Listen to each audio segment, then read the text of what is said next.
游艇不得有红酒、有比基尼吗？咱们就是老百姓，适合老百姓玩的，很实惠的一种这个娱乐啊，就1000多，12人之内不超员。你总去算起来，你就是来，假如说1500的情况下，对不对？一个人才合多少钱呢？100出点头。我们其实就是很好奇，普通渔民是什么样的生活，怎么打鱼啊，怎么出海啊，这些东西都很好奇。不是休渔期的时候，我们出去捕捞，就是休闲渔业。我们不是说把它捕捞出来，我们卖货，我们就是下网，让客户体验一下这个下网的过程，娱乐一下，乐呵一下。你到了休渔期本身就不能打鱼，但是现在扶持我们现在能观光，对不对？去这个岛上、防波堤上，潮水下去之后捡海螺。其实这个东西啊，就是所谓的赶海。为什么掐着点儿来呢？就这么回事儿。所以说是来了，觉得什么时候都能出去。来了说，哎，小朋友说怎么出不去了？是不是船坏了？啊，如果说没有潮汐了，那就不叫大海了，成死坑子了。啊，潮汐不就是因为地球的自转吗？你有时候差这个10分钟，这个船它就出不去，因为它吃水在那里摆着，对不对？很简单。有的客人来之后说想几点来，它不是那么回事儿，它必须咱们根据这个每天的潮汐它不一样，我们船长也是跟着这个潮汐表，每年更新的潮汐表来算这个事情，没有100%的事情。而现在咱们这种玩法，它不是说是高高在上，我们就是只能是仰望级别的，我们普通人也能玩。从什么时候开始干这个的？最早的时候啊，就是我们这个都是养那个小渔船嘛，养小渔船啊，在码头上靠着之后，有的客人过来之后，当时这个地方啊，黄河港这里啊，建设还不像现在这个样子，那时候说白了更原生态更破啊。人们过来之后说这还有海，来玩玩吧。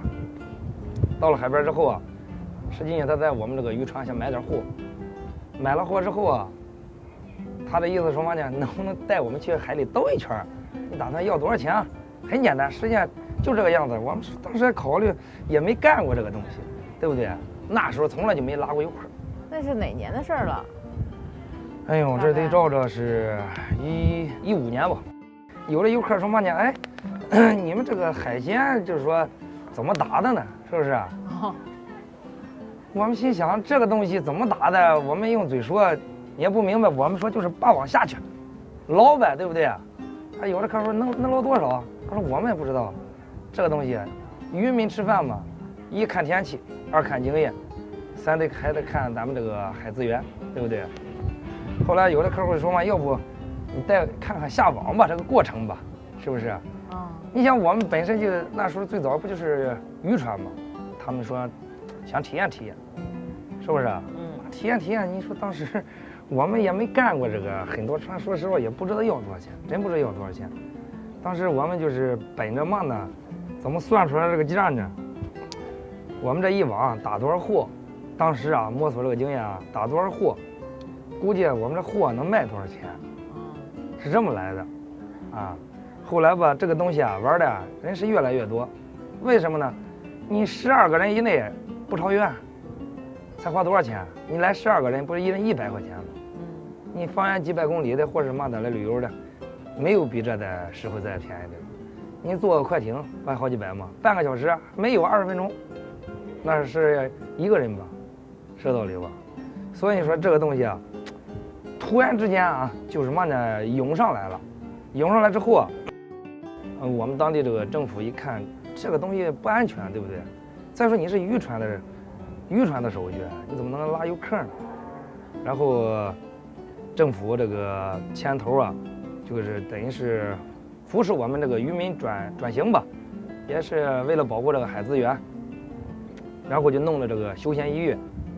现在一步步就发展到这种船了。那现在这船的投入啊什么的也挺大的呀。挺大，真挺大。像我这一条船吧，50吧，50出头了，配置不一样。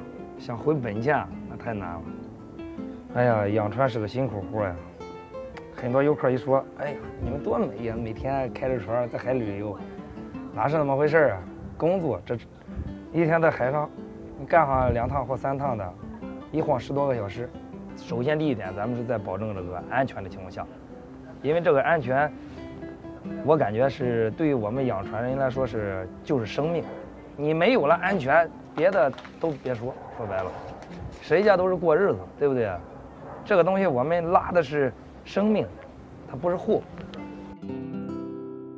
关注1毫米足迹，跟我们去旅行吧。